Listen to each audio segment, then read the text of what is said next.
রয়েছে school building, ঝাঁ চকচকে ক্লাসরুম, রয়েছে ছাত্রছাত্রী, নেই শিক্ষক, আর শিক্ষকের অভাবে ধুঁকছে স্কুল, লাটে উঠেছে পড়াশোনা, একমাত্র গেস্ট শিক্ষক দিয়েই চলছে লেখাপড়া।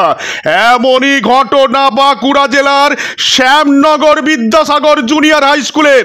দেখতে পাচ্ছেন সেই ছবি, একেবারে আমরা সরাসরি দেখাচ্ছি। জানা যায় ধুমধাম করে 2003 সালে তৎকালীন বাম সরকারের আমলে উদ্বোধন করা হয়েছিল স্কুল, আর এলাকাবাসীর কাছে স্কুলের গুরুত্ব থাকায় ছাত্র সংখ্যাও বেশ ভালো। এমনকি বর্তমানে 144 জন ছাত্রছাত্রী, কিন্তু নেই কোনো স্থায়ী শিক্ষক, একমাত্র গেস্ট টিচার বা অতিথি শিক্ষক চালাচ্ছেন স্কুল। লাটে উঠেছে পড়াশোনা, আর এইভাবেই চলতে থাকলে স্কুলের ছাত্রছাত্রীরা স্কুল ছাড়তে বাধ্য হবে। কিন্তু ছাত্রছাত্রীদের ভবিষ্যতের কথা চিন্তা করে স্কুলকে বাঁচিয়ে রাখতে চান অভিভাবকেরা।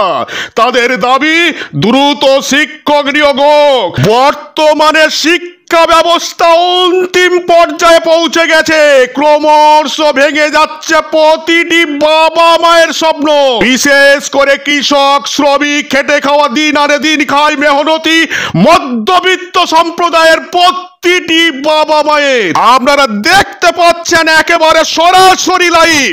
প্রতিটি বাবা মা চান তার সন্তানটি আদর্শ শিক্ষার আলোয় মানুষ হয়ে উঠুক। তাই সন্তানকে সুশিক্ষায় শিক্ষিত করে গড়ে তুলতে অনেক স্বপ্ন, অনেক বিশ্বাস নিয়ে বিদ্যালয়ে পাঠানো হয়, কিন্তু দুর্ভাগ্য পর্যাপ্ত শিক্ষকের অভাবে ধুঁকছে স্কুল। পড়াশোনার বদলে শিক্ষার্থীরা মিড ডে মিল খায় আর বাড়ি যায়। তিল তিল করে ভেঙে যাচ্ছে বাবা মায়ের স্বপ্ন। যে বাবা মায়েরা একদিন সন্তানকে নিয়ে স্বপ্ন দেখেছিল একদিন মানুষের মতো মানুষ হবে, দেখুন সেই ছবি আমরা সরাসরি লাইভ দেখাচ্ছি।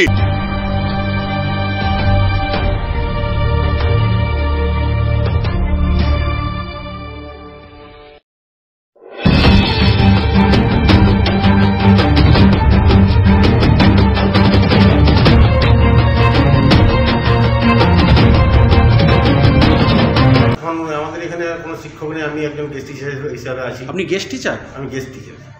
বাকি ক্লাসগুলো ফাঁকা যাচ্ছে? বাকি ক্লাসগুলো ফাঁকা যাচ্ছে।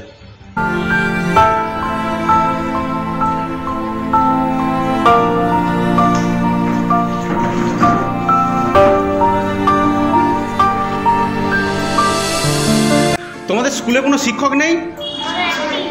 কজন শিক্ষক? মাত্র একজন শিক্ষক?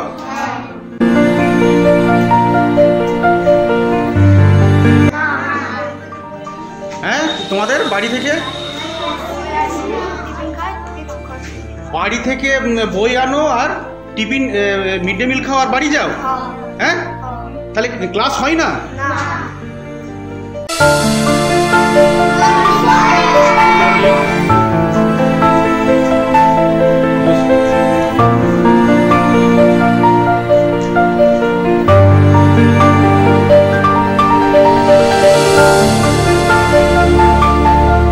তোমাদের কেমন পড়াশোনা হচ্ছে? শিক্ষক নেই কেন? তো শিক্ষক নেই, তাহলে পড়াশোনা হচ্ছে কিভাবে? একজন শিক্ষক আছেন এই বড় স্কুলটার, একজন শিক্ষক। হ্যাঁ, তাহলে দিনের পর দিন তোমাদের এইরকমই পড়াশোনা হয়?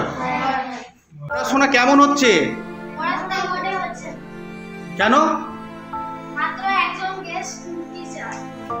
পড়াশোনা হবে কি করে? 4টা ক্লাস, একজন শিক্ষক, যখন একটা ক্লাস নেন অন্য ক্লাসগুলো ফাঁকা যায়। তাহলে তোমরা আসো স্কুলকে আর মিড ডে মিল খেয়ে বাড়িয়ে যাও নাকি? তোমার কোন ক্লাসে পড়ছো তুমি? 8-এ। তোমার নাম কি? হাজেরা খাতুন। তোমাদের স্কুলের নাম কি? Shyamnagar Vidyasagar junior high school. Mail, phone number এবং কি মুখ্যমন্ত্রী, সরাসরি মুখ্যমন্ত্রী আমরা ফোন করেছি, কোনো আমরা তার প্রতিশ্রুতি পাইনি, এবং বারবার বলা সত্ত্বেও আজ পর্যন্ত এই 2013 সাল থেকে আজ 2024 সাল আমাদের এই শ্যামনগর প্রাথমিক বিদ্যাসাগর জুনিয়র হাই স্কুলে কোনো মাস্টার মশাই এখনও নিয়োগ হয়নি। আমরা হতাশায় ভুগছি। আজকে ধরুন আমাদের বাচ্চা ছেলে মেয়েগুলো দুদিকে দুটি আপনার এই গ্রাম থেকে উত্তর দিকে শাল জঙ্গল, দক্ষিণে শাল জঙ্গল, বাচ্চাগুলি যেতে অসুবিধা হয়, এবং উত্তরে আমরা বিড়াই নদী, কৃষ্ণনগর হাই স্কুল আছে, বাচ্চাগুলি কোথায় যাবেন বলুন দিন। এই অবস্থায় আমাদের বিরাট অসহ্যর মধ্যে আমরা দিন কাটাচ্ছি। ছেলেগুলি দিনের দিন আপনার কি বলবো শিক্ষা থেকে পিছিয়ে পড়ছে। এই সরকারের আমলে অনেক আমরা উন্নতি চেয়েছিলাম, যে মুখ্যমন্ত্রী মাননীয় মুখ্যমন্ত্রী মমতা বন্দ্যোপাধ্যায় যদি আমাদেরকে দেখতেন। আপনার নাম কি? আব্দুল সেলিম মন্ডল। নিয়েছিলাম কিন্তু কিছু কাজ করে না। কিছুই কাজ হয় না? না। তাহলে স্কুলের ছেলে মেয়েদের পড়াশোনা হচ্ছে কিভাবে? আর পড়াশোনা হবে, মিড ডে মিল খাবে আর বাড়ি চলে যায়, কী করে হবে পড়া? আপনি কে স্কুলের? আমি একজন সভাপতি স্কুলের সভাপতি আপনি? জমি দান করেছি ছেলে মেয়েদের উপকারার্থে, কিন্তু সরকার নট এলাও। এই জমি দান করেছেন স্কুল করার জন্য? হ্যাঁ। আপনার নাম? মোহাম্মদ সুলেমান। বাড়ি শ্যামনগর। আপনি এই স্কুলেরই একজন শিক্ষক? হ্যাঁ, আমি একজন গেস্ট টিচার। বিদ্যালয়ে 2013 সালে 1/1/2013 অনুমোদন পেয়েছি। কতজন শিক্ষক শিক্ষিকা আপনার থাকার কথা সরকারিভাবে? সরকারিভাবে এই স্কুলে ছাত্র সংখ্যা ব্যাপারটা নয়, ক্লাস 4টে তো ক্লাস, তাহলে 5 জন শিক্ষক এবং একজন ক্লার্ক বা মানে গ্রুপ সি এবং একজন পিওন তথা গ্রুপ ডি, এই 7 জন, 5 জন শিক্ষক এবং 2 জন শিক্ষাকর্মী। বর্তমানে কতজন আছেন? বর্তমানে কোনো শিক্ষক কোনো শিক্ষাকর্মী নেই। গ্রামের লোকের তরফ থেকে যথেষ্ট চেষ্টা করা হয়েছে এবং দীর্ঘদিন ধরে সেই চেষ্টা চলেছে। চেষ্টা চলার পরিপ্রেক্ষিতে আমরাও তাদেরকে সহযোগিতা করেছি, আমরাও অ্যাপ্লিকেশন করেছি ওনাদের অনুরোধে যে আপনারা একটু দেখুন। আমরা সেইভাবে অনুরোধ করে এবং ওনাদের সমস্ত ওনারা চিঠিগুলো যেগুলো দিয়েছেন, এখানে পঞ্চায়েত, বিডিও, এসডিও, ডিএম, তারপরে আপনার ডিআইকে এসি সেকেন্ডারি এডুকেশন ডিআইকে দেওয়া হয়েছে। এরপরে আমরা কমিশনারকে পাঠিয়েছি, ওনাদের চিঠিগুলো ফরওয়ার্ড করে দেওয়া হয়েছে। ওখান থেকে আমরা চেষ্টা করেছি ওনাদেরকে কমিশনারকে দেওয়া হয়েছে। সে তার পরিপ্রেক্ষিতে কোনো কিছু না পাওয়াতেও ডিআই সাহেব একটা আমাদেরকে জানালেন যে দেখুন আপনাদের আবেদনের পরিপ্রেক্ষিতে আমি এই ব্যবস্থা নিয়েছি, তাতে করে আমি তাদেরকে ওখানে আপনাদের 5 জন শিক্ষকের জন্যে আমি অনুরোধ পাঠিয়েছি।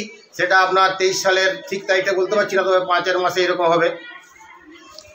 ওখান থেকে কোনো প্রত্যুত্তর আসেনি? না, তো এখনো পর্যন্ত কোনো প্রত্যুত্তর পাইনি। তাহলে স্কুলটা চলছে কিভাবে আপনাদের? স্কুল তো চলছে এইভাবে বুঝে দেখুন। একটা ক্লাসকে নিই, 4টে ক্লাসকে কোনোরকম বসিয়ে দেখে আসি, তার বিরুদ্ধে মাঝে বেরোতে হয়, বাবা তোমরা গোলমাল করো না। হ্যাঁ, আবার বসে থাকে সারাদিনে 7টা পিরিয়ড, যেহেতু এটা আপার প্রাইমারি 7টা করে পিরিয়ড, 7টা করে পিরিয়ডে আমি 4টে থেকে 5টা পিরিয়ড কভার করতে পারি। এদের একটা, কারো 2টো হয়, কারো কোনোদিন 1টা হয়, এইভাবে চলে। আপনারা দেখছেন বিকাশ চ্যানেল, আমি আপনাদের সঙ্গে সানিজুল হক।